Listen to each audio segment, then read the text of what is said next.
As a guy that rode the buses a lot, as a player, as a coach, GM, etc., what kind of advice do you have for aspiring coaches for a great sleep on a long bus ride? You really do cut your teeth in the Western League with some of the road trips. As coaching, we would either have the Gatorade bucket, a cooler, and pillows on it, and you would share it with the other, but you can never have enough pillows when you're on a long road trip. Good fuzzy blanket always helps too. Did any of your friends ask for free furniture? Oh, I still get asked for free furniture. My mom kind of forced me into it. Wanted to check my teeth at night.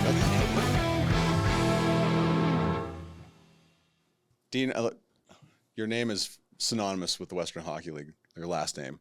What was the most common way people would pronounce your guys' last name? Oh, geez, I remember it getting butchered pretty much four or five times a year. It got bad enough one year where my mom was listening to the radio broadcast of the Saskatoon Blades, and Les Lazaruk. And it was Les who I've gotten to know over my years, but he mispronounced the last name. Yeah. And my mom tried to call into the radio station and correct him because she couldn't believe that the commissioner of the league with the same last name, that they couldn't pronounce it. So it has over the years. They did a little thing in Dunkin' Donuts in New York when I was with the Islanders of stopping patrons and holding up a sign with the name and asking them to pronounce it. So that was quite funny to see that. But there are times I wish it was Smith when I'm making reservations at the restaurants. Your family has such strong ties to the Western Hockey League. Your mom, Linda, your dad, Ed, your brother, Jeff. What are you most proud of about your family's heritage with the Western Hockey League? Well, I mean, I think it starts with your parents and any, of us kids that have been fortunate enough to have a career in the game or be able to do something you love. It doesn't just happen overnight. Generally, the apple doesn't fall too far from the tree, and being brought up in a certain way and given certain opportunities, but also learning to persevere at different times. My dad was excellent with that. Early in my career, and I'm talking minor hockey and school sports, it was my mom who was the strength of the family, and that she was driving us everywhere. My father was busy and traveling quite a bit when he had taken over the CHL as a whole and being commissioner of the Western Hockey League. So my dad didn't kind of, if it was a serious matter or something going on, he'd get involved. But my mom was very influential in growing up and learning the discipline of not just the game, but life and what you needed to do. And then obviously getting into pro and my dad getting out of the league and into ownership, started to see him a little bit more, and obviously very influential. But I mean, I'm proud, obviously, of my parents. My dad's legacy for me is the education scholarship fund in the Western Hockey League that allows, each and every kid that plays even one game to get 1 year of post-secondary schooling. He was a big advocate of growing the game, moving the game forward from the eras when I was a young kid and it was, fight night every night. He cleaned that up. And then obviously he knew the competition of the U.S. colleges, and the big thing was to try to make something not comparable, but that was more attractive to the young players that had to make tough decisions at that time. And, he was obviously a builder of the game. So it was really interesting to grow up in that setting and see, the different people you met over the years from a young kid into my playing career, former players that would come around the house. So it was a good youth for sure. As opposed to the National Hockey League, when you're a coach in the Western Hockey League, you wear many hats. What is the strangest thing you had to do that would fall under the category of not in my job description? Oh, geez. See, I look at it opposite, that there isn't such thing as isn't in your job. Your job description, it's everything underneath. And I'm proud of that. Like, Yeah. I know you're asking that question, looking for a different answer than I'm giving you, but you're the guardian. When I promise those parents and I take their kid away at 16 years old, 17, 18, 19, you're in charge of 22, 24 young men that you're trying to teach and develop and show them the way so that they might have an opportunity at a career. And I remember my time in Swift Current when I was general manager and coach, and it was like Friday Night Lights there. We were the only show in town. It's 16,000 people. I remember, going out to eat after games, and if we won, you ate and drank for free. Yeah. If you lost, you didn't show your face for a week. But we had situations there where we dealt with all kinds of things that now have been instituted into the league, like mental health stuff. Yes. That wasn't. I mean, that was on me, and I was ahead of the curve a little bit. We had a guy that I knew in the NHL that came and did some work with us once a month, and that was a huge help. But there was nothing under the sun you wouldn't do. I mean, we had situate where the kids wanted to have a team party, and I would approve it, and we would literally go to the party, get all their keys, take their keys, and we would set the curfew, and I'd get the trainers, the other coaches, and we would go pick them up to drive them home at the end of the night and drop them off. And it was a situation where the RCMP, which is what we have in Swift Current, came to me and said, "Can we help in any ways?" And I was like, "Whoa, what do you mean?" He said, technically, we don't want them out in the fields drinking and obviously driving, and we really like the idea of what you're doing. Maybe we can help and drive them home as well. No kidding. So that didn't fly at the end of the day once it went up the totem pole. But no, there's all kinds of situations you go through, and hopefully the kids learn, you educate them, and they grow from it. So I have a real soft spot, obviously, for junior hockey. You coached in Seattle, and I think a lot of people in Canada don't understand is the intense rivalry between the U.S. teams. Can you think of a crazy night when you're playing Portland or you're playing Tri-City or you're playing Spokane? Oh, it was Portland. Easily. That's your number one rival, right? Yeah, number one. I mean, Seattle hates Portland. Portland hates Seattle from the NBA stuff and all the other competitions that go on between the two. But I remember playing in coaching in the old building. And Key Arena, right? No, in the Coliseum. Okay, in the Coliseum, in gotcha. The Coliseum in Portland. And we had just brought two kids in on a recruitment trip to watch. So they got a home game against Portland and the away game and got to travel on the bus. One of them was Nate Thompson. Okay. And Nate Thompson, I coached eventually at multiple places in the NHL, and now he's just recently retired. But he was a 16-year-old kid from Anchorage, Alaska. He comes in the first night, gets a little rough. I think we won the game the first night. Next night we go into Portland, and now the tides have changed, going the other way, and refereeing was atrocious. I get worked up, blah, blah, blah. I get tossed in about either the second or the middle of the third. And in that building, you got to walk across the ice. So walk of shame. What? Well, no, I didn't view it that way. I just did it real slow, right. real slow, and then had a few words for the officials and stopped every once in a while. It took me about 10 minutes to get off the ice, so that delayed the game a bit. Anyways, our GM comes down after and he says, "What are we doing? Like, what are we doing?" And it's Russ Farwell, who's a great mentor of mine.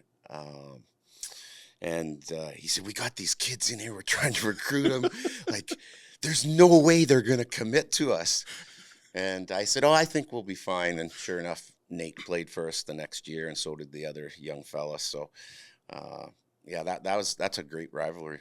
Not only are you developing players, you're almost developing media members too, right? There's a lot of lessons to be learned as a young person coming up in the business, and we talked about this earlier. It's just the, the importance of not making a statement and asking a question. And you helped a lot of young broadcasters through that, right? Well, it was just kind of an easy target.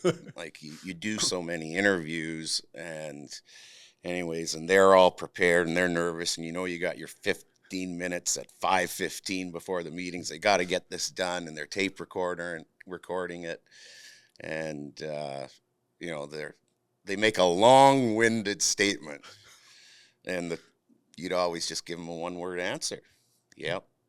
Yes.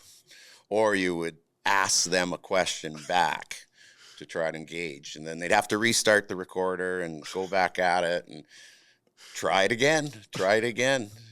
So it was fun. And a lot of those guys, they would be on the bus with us traveling. So you build a relationship. You're still part of the family. I remember in Swift Current, John Keane was coming in, who's done an excellent job. You could tell he was a little nervous with it being on the bus and everything. And so I went in the trainers and we got everybody sweatsuits, like besides the players, gave him one. And I said, just wear it when we go. So the fans will think you're one of the players. Yeah. And he laughed. He's like, no, they won't. I said, okay, maybe not. But anyways, you do build the relationships and you cross paths if you're fortunate enough to stay in the game long enough. I mean, you've been around. There's so many media members that I remember when I was coming through. So it's a neat situation. Brian Max, one of your old coaches, was the coach in Lethbridge when I was there, and I remember one night he scolded me after a broadcast and said, "You have to remember these guys they're just kids. So when you come down hard on them, they're just kids. You're selling the product, but you also have to remember they're kids." So with that in mind, World Juniors are coming. You coached at that tournament. Can you speak to the intense amount of pressure that these kids go through for 2 weeks during the holidays? Well, it's interesting because I was able to coach in it. As a player, I was the last cut in '88 while we were overseas and had to come home. So very familiar with the program. And I can honestly say outside of the NHL, there isn't a higher, more pressure situation to coach and or play in than that. Like, it is amazing. And when you're Canadian and everybody's waiting for Boxing Day on the 26th to watch that first game, or if they've been broadcasting obviously the exhibition games, it's an exciting time, and you're expected to win. So there's been a lot of coaching careers that went the other way when they didn't have success. And then if you had success, your trajectory seemed to go in a different direction. But for the players, it's interesting because it actually starts with the U18 tournament.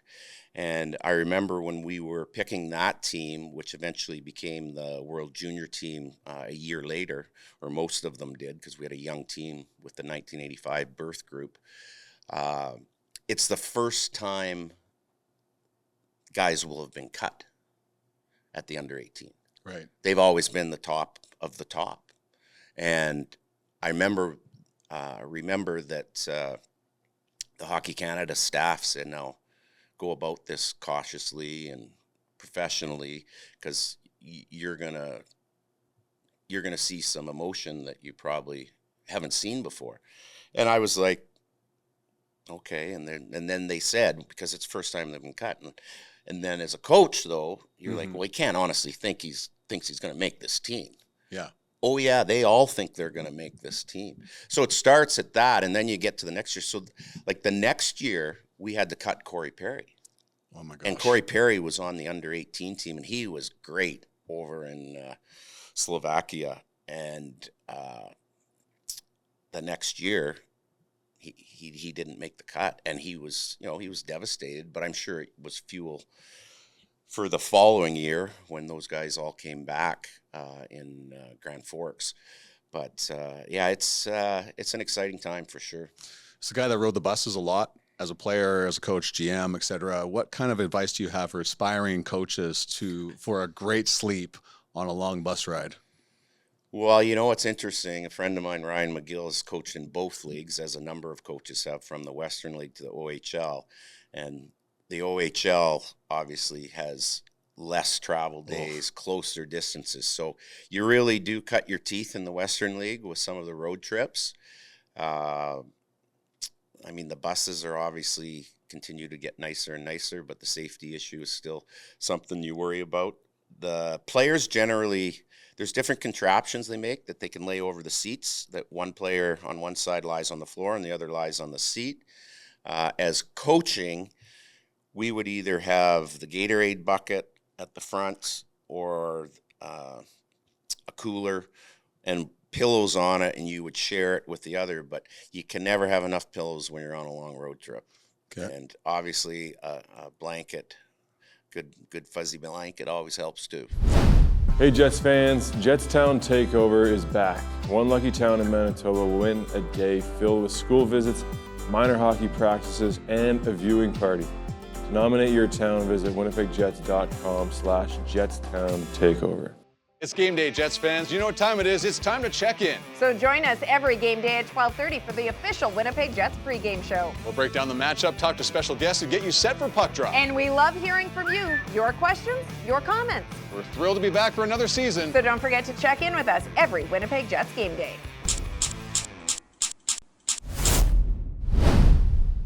Coaches are well known for finding a negative in a win. Does that pursuit of excellence carry from coaching and trickle down to parenting? It didn't in my household, growing up or with my daughter. I can disengage from the game. I had to learn that over years and not bring the game home with me. And by the time she was into her sports and activities, it was more about giving a solid effort. And when you commit to something, you follow through, the work ethic part. But I you still got to have fun in the game. And I say that all the time, even at this level, to our guys. Like, there's some bad days, there's some ups and downs in an 82-game schedule. And you still got to have fun. You're in the NHL, the highest level you can get to. Come to practice with a purpose, and you're only going to get better when you're enjoying yourself than when you're hanging your head and moping and pouting. I'm going to turn to the NHL in a second, but Kelly, more trivia time. You have a long relationship with Kelly, obviously, from your times in the Western Hockey League. And We'll find out how I do. Who is your only teammate from the 1987-88 Memorial Cup Championship team, Medicine Hat Tigers, that's on a current NHL coaching staff? Ryan McGill. Correct. Well, the Anaheim Ducks. Bonus question. Who are the only two teammates from that 87-88 Medicine Hat team who played for Winnipeg Jets 1.0? Wayne McBean. Yep.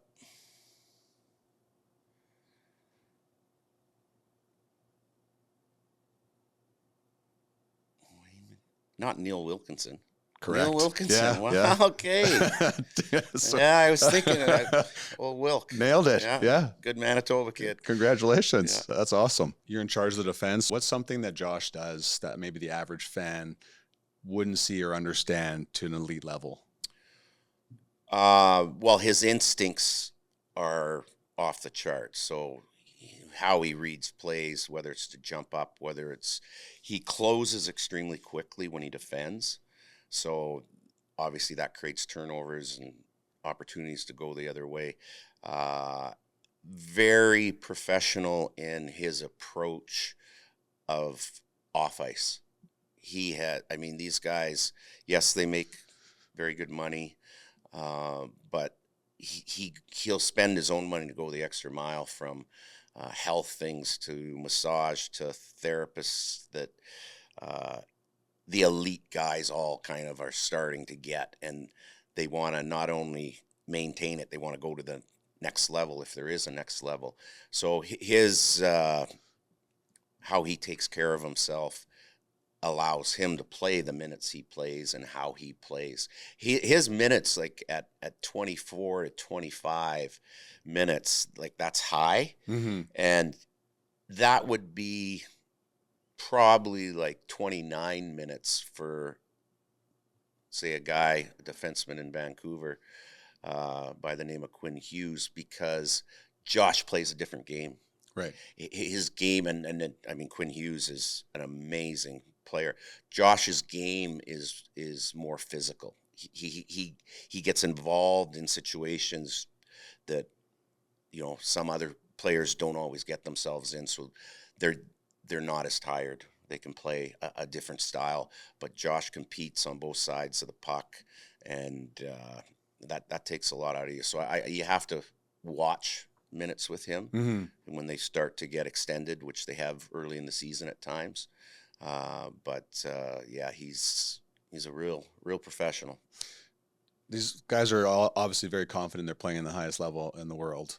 When they go to a tournament such as Four Nations Face-Off, can you speak to the amount of confidence someone like Josh Morrissey would come back with after playing at a level that high? Well, it was interesting because I didn't know how that tournament was going to play out, as I don't think anybody really did. Was it just going to be a throw our sticks in and pond hockey skill game? Yeah. And we found out in a hurry it wasn't going to be that, and that they were playing for keeps.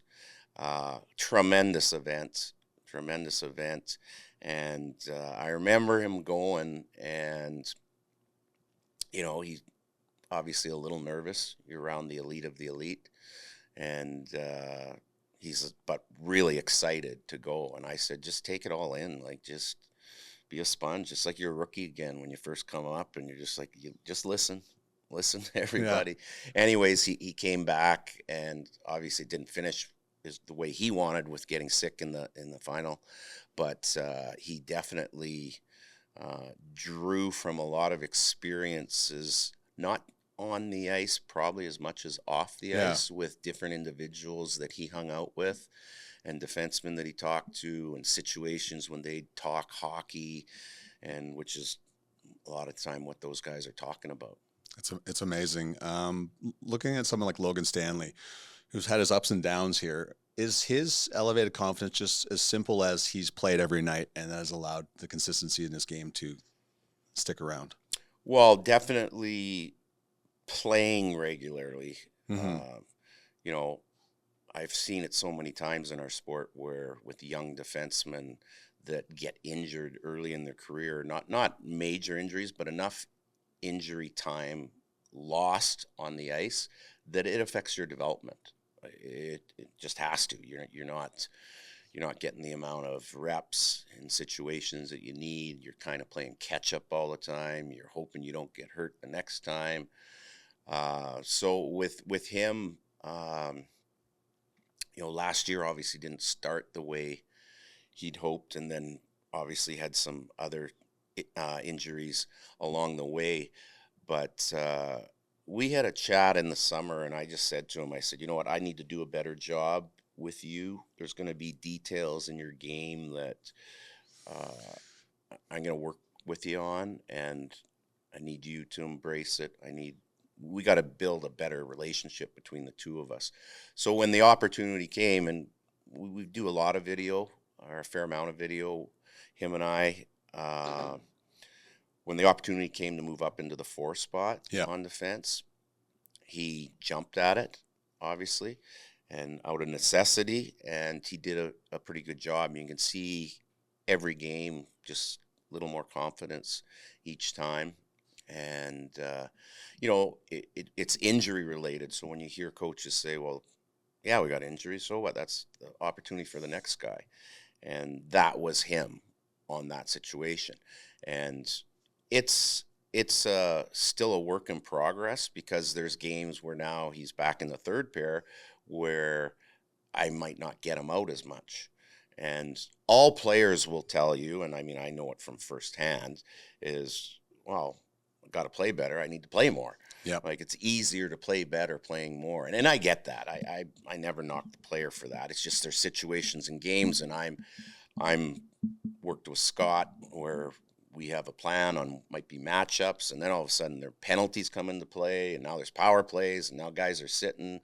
So it can be a juggling act at times, but I think so far in our first number of games here, obviously a much better start for him He's had a physical presence. He's chipped in offensively just by playing simple. So, we want to continue to grow that.